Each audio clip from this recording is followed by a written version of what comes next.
The St. Louis Cardinals are not in a great spot to win right now. I know. Whoa, I know. My bad for the no warning immediate hot take drop on your ass to start this video. You probably just spit out whatever drink you were drinking. You probably now want to sue me for any damages caused, which is where I remind you I'm not liable for that, which is where I bring this back to the obvious. That this, of course, isn't some hot take. We all know the Cardinals are just not a very strong team right now. The fact that they're in the weakest National League division is pretty much the only thing holding them somewhat afloat, if you want to even say that. But just like Leonardo DiCaprio on the Titanic, they're most likely not going to keep afloat. And because of that, and this goes for any team that's not looking good, the veteran and most valuable players on the team will be trade pieces. It's time to rebuild, or at the very least retool.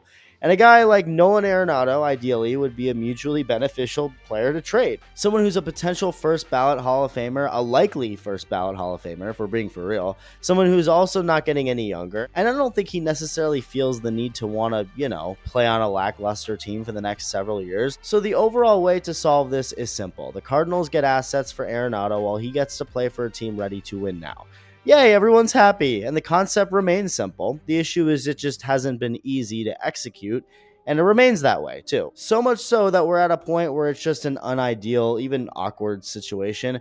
Really quick, as always, if you're part of the 51% of viewers not subscribed yet, go ahead and hit that button if you enjoy the videos, as Nolan Arenado has an unfortunate trend going on. I noticed the trend of playing on a team that gets to the postseason for 2 straight years only to not make it for 2 straight years and look to be bad moving forward. It's a very specific trend, but it's a real thing. The Rockies made the postseason in 2017 and 2018, won their first playoff game in almost a decade, then fell off, and after 2 years of missing the postseason and not looking to make it anytime soon, traded Arenado away to the Cardinals, who went on to make the postseason that same year and the next before missing the playoffs the next 2 years and are now in the position they are today, where they don't seem to be getting any better, at least not in the short term. So maybe that has to do with the failure to trade Arenado this past offseason. I mean, making the postseason 2 years in a row is great, but is it worth it if your future looks horrible after the fact? No, but in all seriousness, it is interesting how he's now in the exact same situation he was with the Rockies 4 years ago, just now with the Cardinals, except the Cardinals are having a tougher time trading him. And you know it's tough when the team literally had a trade worked out and ready to go until Arenado stepped in and said no. Even the trades that they agree upon with teams, they can't work. Because Arenado has a full no-trade clause in his contract, meaning he has a say in if he gets traded or not. If he doesn't like the destination, he has the power to say no. That's freedom right there. That's the American dream if I've ever seen it. Arenado apparently had a pretty short list of teams he was willing to get dealt to, and those teams made sense. I mean, the list consisted of the Dodgers, the Padres, the Mets, the Angels, the Red Sox, and the Phillies. Thanks to Morgan & Morgan for being the sponsor of this video. This world is hectic and crazy and also wild, and because of that, it's so important to have the right firm by your side in the case of an accident. I've gotten into multiple accidents, definitely not helping my case when it comes to anyone trusting me to drive them anywhere, but stuff happens, and it gets annoying when insurance companies only seem to care about money rather than you. Well, today's sponsor, Morgan & Morgan, has modernized the injury law process so you can submit a claim and communicate with your legal team all from your smartphone. And when you hire Morgan & Morgan, you don't just get a lawyer assigned to your case. No, you get a dedicated legal team, case investigators, paralegals, and customer case specialists, all focused on maximizing your settlement. All law firms are not the same, hence why Morgan & Morgan is the biggest for a reason. Similar to, everyone's favorite team right now, the Dodgers, they're winning a lot, but instead of just helping LA, Morgan & Morgan doesn't discriminate. Getting started is so easy. In 8 clicks or less, you can submit a claim with Morgan & Morgan. You can submit your case details, sign contracts, upload documents, and medical records all from your phone. You can even text your attorney and legal team throughout the duration of your case. And the fee is absolutely free unless you win. So, if you're ever injured in an accident, you can check out my sponsor, Morgan & Morgan. You can submit a claim in 8 clicks or less without having to leave your couch. For more information, go to tryforthepeople.com/iTALK Studios. That's tryforthepeople.com/iTALK Studios. Now, back to the video. So, with the Astros not being a part of that, Arenado said no. I guess maybe he thought they're a franchise going downhill, like their run of division wins and going to the ALCS every year is on its way out. Maybe he just genuinely hates Houston as a city and everything it stands for. Who knows? What we do know is part of it was the fact that he wanted to make sure wherever he was, he didn't want to rush the process, as this trade agreement happened pretty early on in the offseason. And considering it wasn't part of his list, he just didn't want to say yes without much of an idea of what he'd be walking into. So the idea of him going to Houston wasn't ever completely dead, but maybe just not that soon.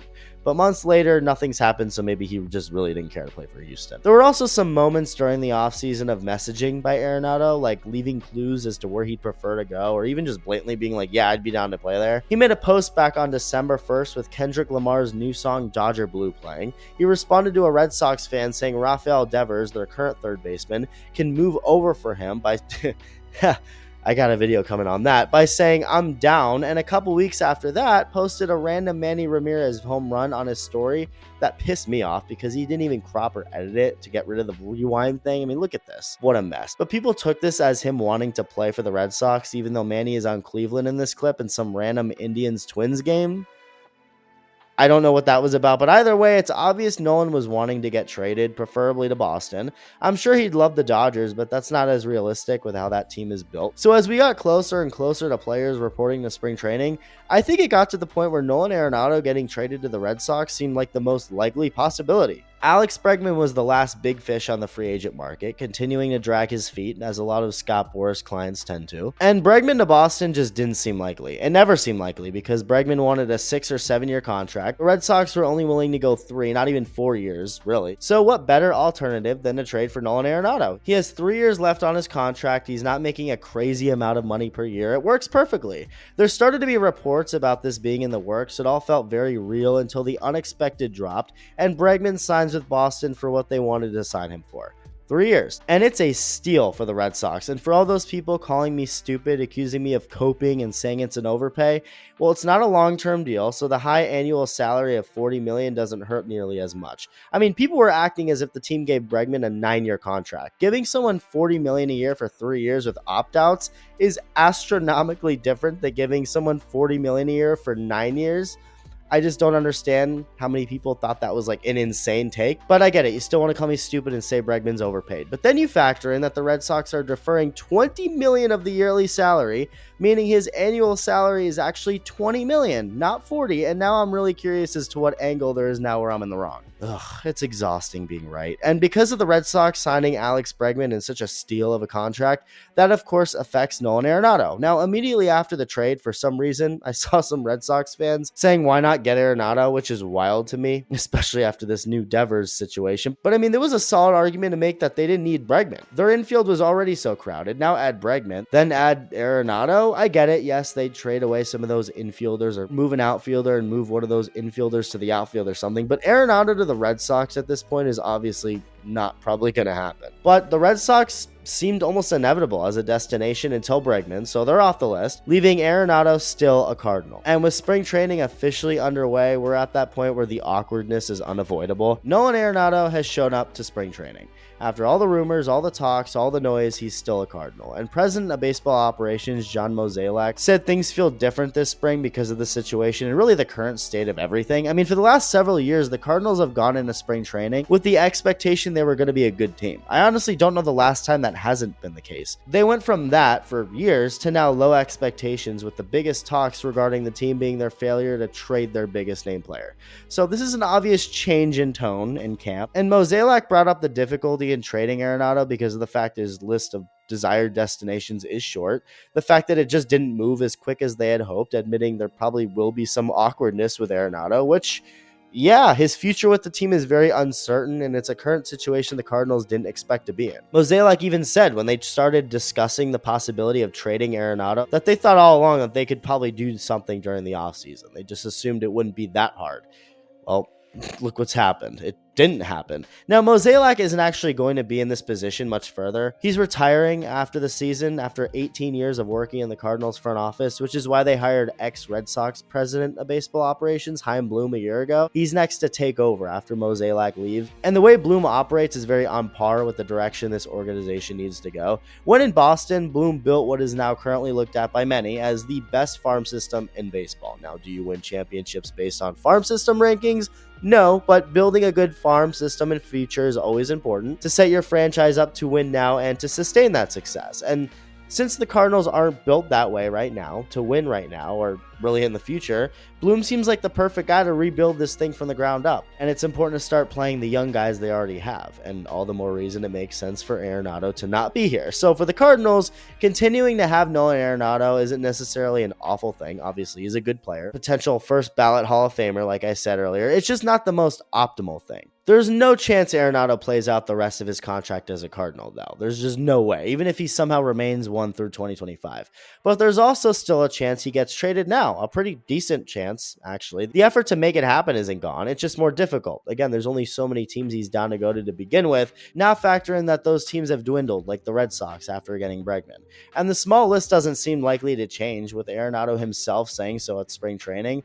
Also saying he, of course, wishes the direction the Cardinals were in was all in, like trying to win now, but also understands the direction they are going in is what's best for the organization. And this is where I want to bring up how unproblematic Nolan Arenado is, which makes this situation a lot easier to deal with. Arenado simply wants to win. The man is a gamer, and would he prefer to be on a different team right now looking to go all in? Of course, but he's also not going to be a problem because that hasn't happened yet. We're not talking about a Marcus Stroman or Anthony Rendon type personality here. He's still going to show up to spring training, say the right things, be a good teammate, put in the work. None of that will change. And I feel like that's important to note here. Even through a clearly awkward situation where the two sides are stuck with each other, it's not like Nolan's going to cause any headaches, but it's still just that, awkward. To have a team and player mutually understanding it's best you're not together anymore, but nothing can get done, so they're still together. Like a husband and wife who peacefully understand they got a divorce, but for some reason they can't get the divorce official and they have to live together for some reason.